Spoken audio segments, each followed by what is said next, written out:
एक समय की बात है। एक घर में लीला देवी नाम की एक बूढ़ी औरत रहती थी। उस औरत के पति का देहांत कुछ सालों पहले ही हुआ था। लीला देवी के 3 बेटे और बहू थे।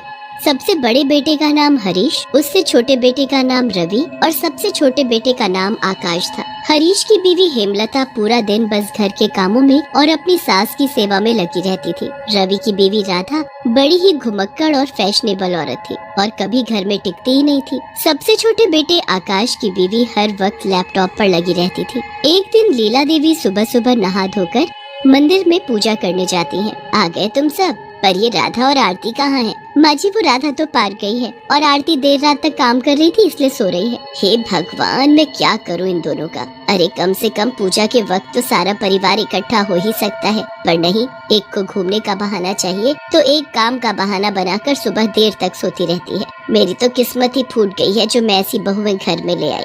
माँ जी, आप सुबह सुबह अपना मन खराब मत करो, हम सब तो है ना। चलो हम पूजा शुरू करते हैं। सब लोग पूजा करके अपने अपने कामों में लग जाते हैं। तीनों बेटे अपने काम पर चले जाते हैं और हेमलता रसोई में खाना बनाने लगती है। लीला देवी आंगन में बैठी पान खा रही होती है। थोड़ी देर बाद राधा पार्क से वापस आती है। अरे भाभी, मेरे लिए फटाफट 1 गिलास नींबू पानी बना दो। ओह हो, महारानी आ गई तुम। एक तो पूजा के वक्त गायब हो जाती है और ऊपर से आकर उस बेचारी पर हुक्म चला रही है। क्या है माँ जी, सुबह सुबह मुझे सुनाना शुरू मत कर दो। राधा के जाने के बाद वहाँ आरती आंखें मलती हुई आती है। हाय भाभी, जरा 1 कप अदरक वाली चाय तो बना दो। अभी एक महारानी गई नहीं कि दूसरी आ गई हुक्म बजाने। अपना अपना काम खुद किया करो, समझी? वो कोई तुम्हारी नौकरानी नहीं है। अरे माँ जी, कोई नहीं, बस 5 मिनट का ही तो काम है। आप कितनी अच्छी हो भाभी। और एक ये है जो हर वक्त बस हमें सुनाने का मौका ढूंढती रहती है। अरे माँ जी, आप चिंता न करेंगे, सब सीख जाएंगी। अभी बचपना है बस, और कुछ नहीं। राधा और आरती का हमेशा वही रवैया रहता था। वो हेमलता के सीधेपन का हमेशा फायदा उठाती और उसी से सारा काम करवाती थी। एक दिन जब घर पर तीनों बेटों में से कोई नहीं होता, तब लीला देवी की तबीयत बड़ी खराब हो जाती है। कोई बचाओ, मेरी तबीयत ठीक नहीं लग रही, कोई जल्दी आओ। लीला देवी की आवाज सुनकर राधा बाहर आकर देखती है और फिर वापस जाकर अपनी देवरानी आरती से बोलती है। अरे ये बुढ़िया क्यों चिल्ला रही है, जरा देखो तो। मुझे थोड़ी बुला रही है जो मैं जाऊँ। ऐसे तो वो मेरा भी नाम नहीं ले रही है, तो मैं भी क्यों जाऊँ? अरे छोड़ो ना, हम अपनी मूवी देखते हैं। इनका तो काम ही है हर वक्त हमें परेशान करना। ये तो चाहती ही नहीं कि हम 2 मिनट भी आराम कर लें। लीला देवी जमीन पर गिर जाती है। अब तो उनकी आवाज भी निकलनी बंद हो जाती है, पर दोनों में से कोई भी बहू नीचे नहीं आती। काफी देर बाद जब हेमलता बाजार से सब्जी लेकर घर आती है तो अपनी सास को जमीन पर पड़ा देख उसकी चीख निकल जाती है। माँ जी, अरे कोई जल्दी आओ, अरे कोई है, जल्दी आओ, देखो माँ जी को क्या हो गया, अरे कोई तो आओ। हेमलता की आवाज सुनकर जल्दी से राधा और आरती नीचे आती हैं।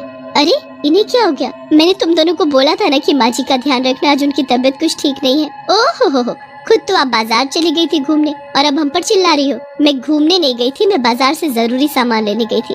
अब जल्दी से कोई डॉक्टर को बुलाओ। जल्दी से डॉक्टर आता है, पर लीला देवी के पास वक्त नहीं होता।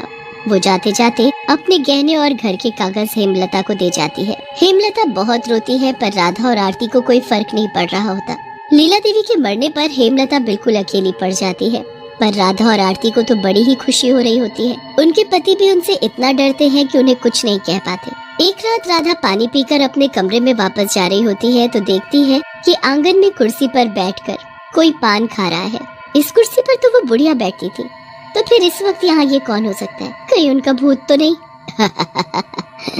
सही कहा तुमने बहू, मैं ही हूँ तेरी सास। अब मैं आ गई हूँ वापस तुमको सबक सिखाने। अगली सुबह हमेशा की तरह राधा पार्क चली जाती है और आरती मजे से सो रही होती है और बेचारी हेमलता रसोई में काम कर रही होती है। हेमलता की तबीयत उस दिन बिल्कुल ठीक नहीं होती। वो थोड़ी देर कमरे में जाती है कि तभी वो चुड़ैल वहाँ आ जाती है। यहाँ तो सारा का सारा काम ऐसे ही पड़ा है, बेचारी मेरी बहू कैसे करेगी इतना काम, मैं अभी सब कर देती हूँ। चुड़ैल एक चुटकी बजाकर सारा खाना बना देती है और फिर वहाँ से गायब हो जाती है। जब वहाँ हेमलता वापस आती है तो ये सब देखकर हैरान रह जाती है। उसे लगता है कि ये सब राधा और आरती ने किया है, पर राधा और आरती तो उसके खिलाफ साजिश कर रही होती है। राधा चुपके से हेमलता के कमरे में जाकर अपनी सास के दिए गहने को चुराने की कोशिश करती है, पर उसकी सास जो चुड़ैल बन चुकी होती है वो उसके पीछे खड़ी होती है। इन दोनों की नजर बस मेरे गहनों और मेरी प्रॉपर्टी पर है, इसे तो मैं अभी सबक सिखाती हूँ। चुड़ैल पीछे से राधा के बाल पकड़कर उसे गोल गोल चारों तरफ घुमा देती है। अरे बचाओ बचाओ कोई मुझे। राधा चक्कर खाकर जमीन पर आ गिरती है। वो इधर उधर देखती है पर उसे कोई नहीं दिखता। वो जल्दी से आरती के पास जाती है। मैं वहाँ नहीं जाऊंगी, वहाँ पता नहीं किसने मेरे बाल पकड़कर मुझे घुमा डाला। वहाँ जरूर कोई भूत या चुड़ैल है। आप भी ना कितनी डरपोक हो। देखो मैं कैसे अभी गहने और कागज लेकर आती हूँ। इस बार आरती हेमलता के कमरे में जाती है और घर के कागज और गहने ढूंढने लगती है। अच्छा तो अब ये आ गई, इससे भी मैं जरा सबक सिखा ही दूं। आरती अपनी सास के बक्से को खोल ही रही होती है कि पीछे खड़ी उसकी सास उसके सर पर छत से ढेर सारी मिट्टी के साथ एक भारी ईंट भी गिरा देती है। अरे मर गई मैं। हाय रे कोई तो बचाओ रे। आरती वहाँ से भागकर राधा के पास जाती है और चुड़ैल वहीं खड़ी खड़ी खूब हंसती है। कोई हाथ तो लगा कर दिखाए मेरे गहनों और कागजों को। आई बड़ी महारानी। राधा और आरती आपस में एक दिन बात करने लगती हैं कि कैसे गहने और घर के कागजों को हेमलता से चुराया जाए। एक काम करते हैं, इस हेमलता को ही ठिकाने लगा देते हैं, तभी इस घर के कागज और गहने हमारे हाथ लगेंगे। पर हम ऐसा करेंगे कैसे? आज रात को हम उसके खाने में जहर मिला देते हैं। नहीं ये ठीक नहीं है।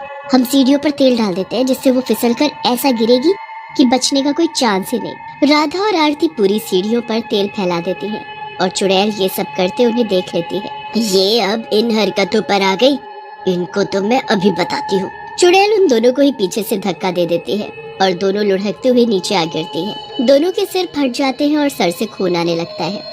दोनों बुरी तरह चीखती हैं और उनकी आवाज सुनकर हेमलता बाहर आंगन से अंदर आती है। हे भगवान ये क्या हो गया? वो दोनों को जल्दी से हॉस्पिटल लेकर जाती है। डॉक्टर इलाज के लिए पूरे 20 लाख रुपए मांगता है। हेमलता अपनी सास के दिए सारे गहने बेचकर 20 लाख रुपए इकट्ठा करके हॉस्पिटल में जमा करवा देती है। राधा और आरती ठीक होकर घर आ जाती हैं और उनके आने की खुशी में हेमलता घर में पूजा रखवाती है। पूजा के शुरू होते ही लीला देवी की कुर्सी जोर जोर से हिलने लगती है और तेज हवाएं चलने लगती हैं। हे भगवान ये क्या हो रहा है? लगता है इस घर में कोई भूत चुड़ैल है। तुमने सही कहा, बिल्कुल इस घर में किसी का साया घूम रहा है। पंडित जी मंत्र पढ़ना शुरू करते हैं और मंत्रों की ताकत से लीला देवी चुड़ैल के रूप में प्रकट हो जाती हैं। कौन है तू? क्यों इन बच्चों को परेशान कर रही है? मैं इनकी सास हूँ लीला देवी। ये राधा और आरती की वजह से मैं मर गई। मैं इन दोनों को सबक सिखाने और अपनी बड़ी बहू की मदद करने के लिए वापस आई हूँ। नहीं हमने कुछ नहीं किया। झूठ मत बोलो तुम दोनों। बताओ सीढ़ियों पर तेल किसने और क्यों गिराया था? बताओ कि तुम मेरे गहने और घर के कागज चुराने हेमलता के कमरे में नहीं जाती थी। बताओ कि तुमने मुझे मरने को छोड़ दिया और मुझे बचाने नहीं आई थी। नहीं पंडित जी ये सब झूठ है। चुड़ैल दोनों के बाल पकड़ लेती है। बता सच वरना तुम दोनों को ऐसे ही घुमाती रहूंगी। बताते हैं। राधा और आरती सारी बात सच बताते हैं। हमें माफ कर दो, अब हम सुधर गए हैं। जब कल हेमलता भाभी ने सारे गहने बेचकर 20 लाख रुपए जमा करवाए थे तभी हमें अपनी गलतियों का एहसास हो गया था। अब हम सब मिलकर रहेंगे। मुझे तुम दोनों के ऊपर कोई भरोसा नहीं है। माँ जी आपको मुझ पर तो भरोसा है ना? ये दोनों सच में बदल गई हैं। आप इन्हें छोड़ दो। हेमलता की काफी मिन्नत करने पर लीला देवी उसकी बात मानकर वहाँ से चली जाती है।